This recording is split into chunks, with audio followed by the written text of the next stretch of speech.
오늘 기자회견에서 나온 내용만 먼저 정리를 해드리겠습니다. 네. 일단 대통령은 먼저 이제 담화를 했죠. 그렇죠. 담화에서는 뭐라고 얘기했냐면은 저출생 일단 그 지난 2년간의 이제 저 행정의 네. 기조를 설명을 하고 앞으로 어떻게 하겠다, 3년간 어떻게 하겠다 네. 얘기를 했는데 가장 뉴스가 될 만한 거는 저출생에 대응을 해서 저출생 대응 기획부를 신설을 하겠다. 네. 장관은 사회부총리급으로 그렇죠. 하겠다. 네. 지금 저출산위원회 부위원장이 아마도 이제 그 부총리급 장관으로 갈 것이다라는 네. 얘기가 이제 아침에 나오고 있지 않습니까? 그 다음에 이제 사실 어떻게 보면 이제 그 전체적으로는 민생의 총력을 다하려고 노력했지만 많이 부족했다. 네. 이런 이제 워딩도 했고요. 사실은 많은 분들이 이제 관심 가지신 게 기자들과의 일문일답 네. 이 얘기인데 그렇습니다. 이 부분에서 나온 얘기는 먼저 김건희 특검에 네. 대해서 물어봤습니다. 그렇습니다. 가장 대통령 새로운 예. 말이 나왔습니다. 네. 예. 대통령이 이제 20분 동안 그 집무실에서 앉아가지고 이제 단독 담화를 마치고 기자실로 이동을 해서 분위기는 좋았던 것 같습니다. 웃으면서 뭐 자주 만나니까 좋죠 이러면서 들어와가지고 기자들에게 질문을 하라고 했고 그래서 정치 현안, 경제, 외교, 사회 4개 분야로 나누어서 질문을 받겠다고 했고 현재 정치 현안이 진행되는 와중에 이제 저희가 라이브를 시작했는데요. 그 와중에서 대통령 영부인 김건희 여사 특검에 관한 질문 그리고 최상병 사건에 대한 특검을 받을 것이냐 이런 것들이 나왔습니다. 그리고 총선 패배의 원인이 무엇이라고 보느냐 이런 질문들에 대해서도 나왔고요. 근데 김건희 특검에 관한 질문에 답을 하는 과정에서 기존에 사실 김건희 특검은 지난 1월에 KBS하고의 대담에서도 이미 한 차례 대통령 스스로 표현을 했었는데 조금 그때와 다른 뉘앙스의 표현이 나왔습니다. 네, 그러니까 지난번에는 제 예. 아내가 박절하게 거부하지 못했다라고 이제 표현을 했어서 사실 그거를 이제 네. 박절하지 못했다로 표현하는 거는 부적절하다. 네. 사과가 정말 부족했다라고 얘기를 했는데 이번에는 제 아내의 현명하지 못한 처신에 대해서 네. 처신으로 국민들께 심려를 끼친 점 사과드린다 이렇게 이제 얘기를 그렇습니다. 했습니다. 제 아내의 현명하지 못한 처신으로 뭐 나름 윤석열 대통령 입장으로서는 네. 뭐 진일보했다라고 볼 수는 있지만 이걸로 굉장히 충분하다라고 예. 느끼실 분들도 사실은 없을 것 같습니다. 그리고 일단 예. 특검 요구에 대해서는 네. 선을 그은 것 같습니다. 네. 제 아내의 현명하지 못한 처신으로 국민들께 극정 끼친 데 부분은 사과를 드리고 지금 검찰에서 수사를 시작한다고 발표한 부분에 대해선 네. 제가 검찰 수사에 대해 어떤 입장을 언급하는 것은 수사에 영향을 미칠 수 있고 또 오해가 있을 수 있으니까 검찰이 공정하고 엄정하게 할 것이라고 생각을 합니다. 이제 그랬습니다. 수사에 대해서는 꽤 얘기를 많이 했는데 네. 사실 이런 얘기가 있었어요. 지난 문재인 정부에서 2년 반 동안 제 아내에 관해서 수사를 오래 해왔다. 그렇습니다. 실제로는 나를 표적으로 한 네. 수사였다. 근데 그렇다면 지금 이 김건희 특검을 요구를 한다면 그러면은 지난 2년 반 동안에 지난 정부에서의 2년 반 동안에 수사가 부실했다는 얘기냐. 네. 그 특검은 정말로 의혹이 있을 때만 부실한 의혹이 있을 때만 하는 거라는 거는 지금 민주당도 과거 문재인 정부 시절이라고 정확히 워딩을 쓰진 않았습니다만 그 시절에도 얘기를 했던 것이 아니냐. 네. 그렇다면은 지금 특검을 주장을 먼저 하려면 문재인 정부에서 수사했던 부분들이 문제가 있다라고 먼저 얘기를 해야 되는 건데 그렇게 지금 말하고 있는 거냐라고 약간 되묻는 부분들이 있었습니다. 그렇습니다. 조금 어떻게 본다면은 대통령의 감정이 약간 섞여 있었는데요. 지난 정부 2년 반 동안 사실상 저를 타겟으로 해서 검찰이 특수부까지 동원해서 수사를 했다. 네. 그런 수사가 저와 제 가족을 봐주기 수사를 했다는 것인지 저는 거기에 대해서 묻지 않을 수 없다. 그리고 그것 자체가 모순이다. 그리고 특검이라고 하는 것이 운영을 해야지만 야당도 그 과거의 집권 시기에 항상 특검 검찰 수사나 경찰 수사 미진했을 때 하는 거 아니냐. 제가 지난번 제가 제2요구, 그러니까 한번 거부권 행사했지 않습니까? 예. 그거 했던 특검에 대해선 지금 할 만큼 이 부분이 조금 다른 것 같아요. 할 만큼 해놓고 또 하자는 것은 특검 제도의 취지에 맞지 않고 저는 정치 공세가 아니냐 이렇게 생각을 한다. 그것은 진상을 가리기 위한 것은 아니라고 생각한다.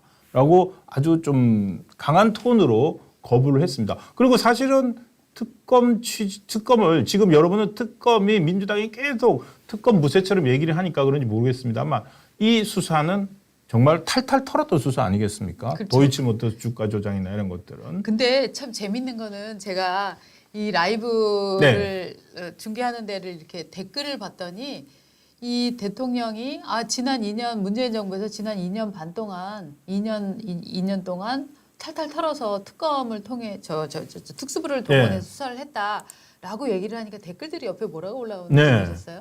뭐라고 저는 못 올라왔냐면 봤는데. 이렇게 올라왔습니다. 자기가 검찰총장 아니었나?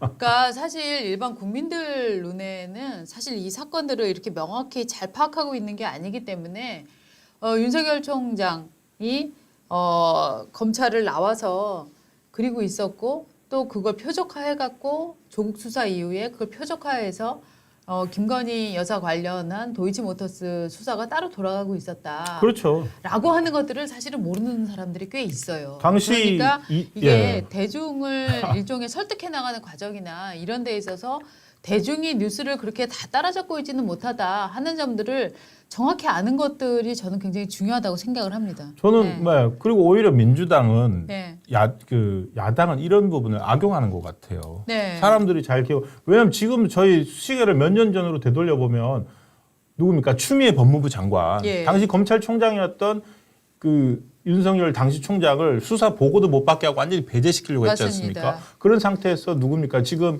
민주당 공천 받아가지고 국회의원 된 이성윤 네. 대통령, 당시 문재인 대통령의 경희대 동창인 이성윤 지검장 이 얼마나 탈탈 털어서 수사를 했습니까? 네.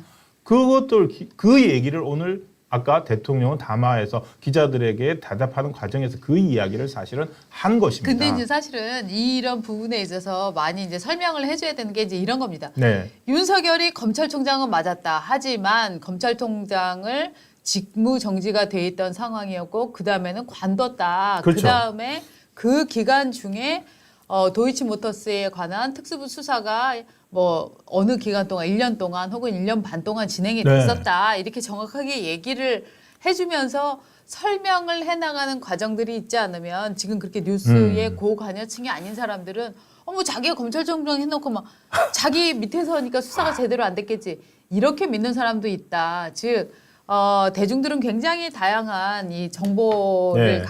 그 층위를 보이고 있기 때문에 정말 전문가처럼 많이 하는 사람, 그냥 키워드만 아는 사람 여러 가지가 있다는 거를 알고 이게 대응을 해야 되겠다 하는 느낌을 저는 그 댓글들을 보면서 오히려 이제 깨닫게 됐습니다. 우리 시청자들은 아니시겠죠. 예, 다 그쵸. 아실 텐데. 자, 지금 이제 별로 이제 핵심적인 사안들 뭐 김건희 특검 어떻게 네. 할 거냐, 그 해병대 의원 특검 어떻게 할 거냐, 해병대 의원 특검도 그 부분에 대해서 수사를 좀 지켜보자 뭐 이 네. 얘기를 했었고 하니까 대통령은 일단 두 특검에 대해서는 받지 않겠다 하는 그 입장을 정확히 밝힌 건데요. 네. 여러분들은 이 특검에 대한 입장이 어떠신지요? 그 맞다. 설문조사 우리가 저희가 설문해보죠. 올렸으니까요. 네. 여기 올려서 얘기를 좀 해주십시오. 먼저 지금 두 특검 다 받을 필요 없다. 83%. 특검 다 받아야 한다가 11%. 벌써 많이 하셨군요. 김건희 특검만 받았으면 좋겠다. 3%. 최상병 특검만 받았으면 좋겠다. 3%. 요렇게 나오네요. 요 숫자 저희가 기억을 한 다음에 오늘의 핵심 이슈로 들어가 보겠습니다. 대통령의 기자회견, 또 2주년 특별 담화, 네. 뭐 이런 부분들이 굉장히 중요하다고 느끼시는 분들도 많은데 아까 그 대통령이 네네. 한동훈 전 비대위원장에 대해서 한 얘기 보셨어요? 그 얘기가 저는 굉장히 질문 중에 재밌었습니다. 기자가 물었습니다. 질의응답 때요. 예, 기자가 물었습니다. 한동훈 비대위원장과는 언제 만날 일이 있습니까? 한동훈 비대위원장에게 사퇴를 요구했다고 하던데 맞아요. 그거에 대해서 진위 여부를 말씀해 주세요라고 기자가 물었습니다. 대통령이 이렇게 대답을 했습니다. 한동훈 비대위원장과 제 비서실장, 그때가 비서실장이 저기였죠. 이관섭 실장. 이관섭 실장.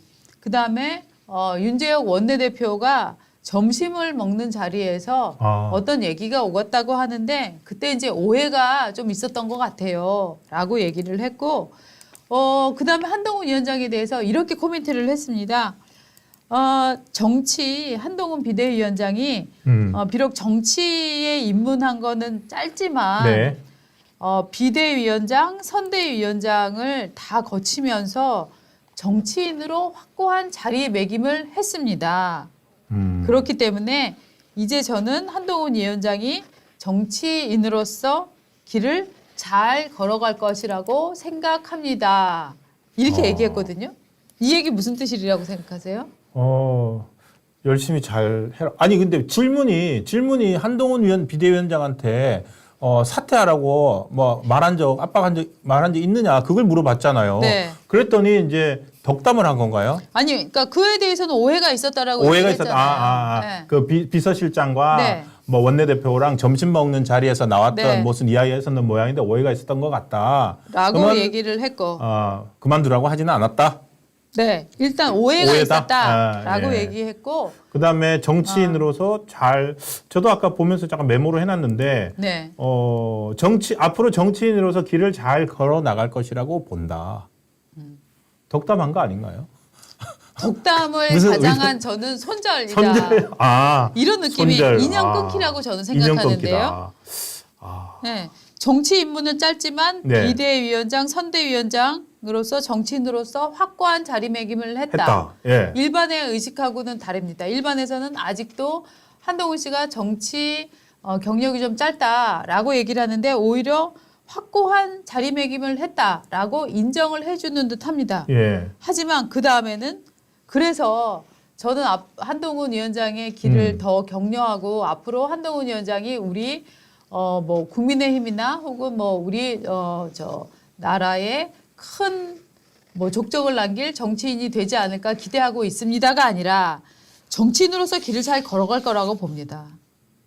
즉 나는 도와주고 싶은 생각은 없지만 지가 알아서 잘 가겠죠. 이거 아니에요? 저는 이번이 인연 끊기라는 느낌이 드는데. 어쨌든 한동훈 비대위원장은 검사 시절부터 어쨌든 네. 뭐 윤석열 사단의 또 그 핵심적인 또 멤버였기도 했는데 네네. 이번 이제 선거를 치르면서 네. 상당히 이제 스스로 양쪽에 이제 서로 이제 각자의 길이 있는 것처럼은 느껴졌는데 네. 좀 제대로 덕담이 되려면 우리 뭐 국민의힘에서 네. 역할을 할 것이라고 본다. 네. 뭐 이런 식으로 했어야 된다는 말씀이신가요? 그렇죠. 김윤자님도 촉이 좋다. 저도 그렇게 느꼈습니다. 그러니까 이게 저는 또 남기왕님도 맞아요. 이렇게 지금 올리셨는데요. 그렇구나. 네. 저는 그런 촉은 떨어지는지 그냥 덕담을 해준 거 아닌가 싶은데 이게 이제 손절이다. 네. 좀 이렇게 애정이 느껴지지는 않는다 이 말씀이신 그렇죠, 거군요. 그렇죠. 저는 이게 이를테면 이런 예. 거죠. 제가 싫어하는 예, 사람이 있어요. 그 사람에 대해서 자꾸 물어봐요. 라고 하면 예, 그분 뭐 훌륭한 분이시죠. 예, 그래서 그분을 앞으로 뭐 출마했는데 응원도 드리고 가서 유세도 같이 하시고 뭐 할 건가요? 아니요. 뭐 그분 뭐 이미 유능한 분인데 혼자 알아서 잘 하시겠죠. 라고 저는 선긋기를 한다. 그렇지만 또 공개적인 자리에서 네. 매우 구체적으로 윤 대통령이 어떤 뭐 그 신뢰나 뭐 네. 이런 걸 표시하기도 좀 적절하지는 않았을 것 같은데. 아니죠. 그 한동훈 대표를 만날 것이냐라고 얘기를 했다면 만날 거냐고 물어봤었죠. 근데 그렇습니다. 만난다는 대답을 또 안 했다. 네. 만난다 하다못해 네, 맞아. 이준석 대표를 만날 것이냐라는 질문도 나왔습니다. 거기에 대해서 윤석열 대통령이 이렇게 말했습니다. 특정 정치 저는 대통령으로서 앞으로 소통을 늘려가겠다고 했기 때문에 누구는 되고 누구는 안 된다 이런 입장이 없고 국민에게 도움되는 일이라면 누구든지 만나겠습니다라고 얘기를 했거든요. 그것도 역시 딱 집어서 뭐 이준석 씨 만나는 거 좋죠. 예. 라는 얘기는 안 했지만 어쨌든 그래도 만나겠다라고 구애받지 않고 만나겠다. 조국 이준석 만날 거냐? 맞습니다. 조국 씨도 나왔습니다. 얘기했더니 어떤 정치인에도 구애받지 않고 만나겠다라고 네. 얘기를 했는데 오히려 한동훈 비대위원장에 대해서는 정치인으로서의 길을 잘 걸어갈 것이다. 라고 얘기했다고 하는 거는 결국 너무 싸늘했나? 저는 그렇게 봅니다. 예. 저는 아직 그래서 두 사람 사이에 심리적 갈등이 봉합이 안 됐다고 보는데 이 봉합은 사실은 두 분이 개인적인 이유가 아니라 정말로 지지하는 보수 국민들의 마음을 보듬기 위해서라도 한동훈 위원장도 일종의 양쪽이 오해가 있었다면 오해를 풀고 이 봉합하는 모습들을 언젠가는 저는 보여줘야 된다. 그것은 의무이다라고 생각을 합니다. 그렇습니다. 예. 예. 저는 뭐 이 공식적으로 나온 네. 물론 이제 이 공식적으로 나온 발언 워딩에 대한 해석은 이제 그걸 들은 여러 이제 사람들의 이제 자유이긴 한데 네. 그 수위나 강도에 따라서 이렇게 해석을 할 수밖에 없는데 한동훈 전 비대위원장에 대한 이제 워딩은 상당히 정제되어 있다 이렇게 네. 보시는 거군요.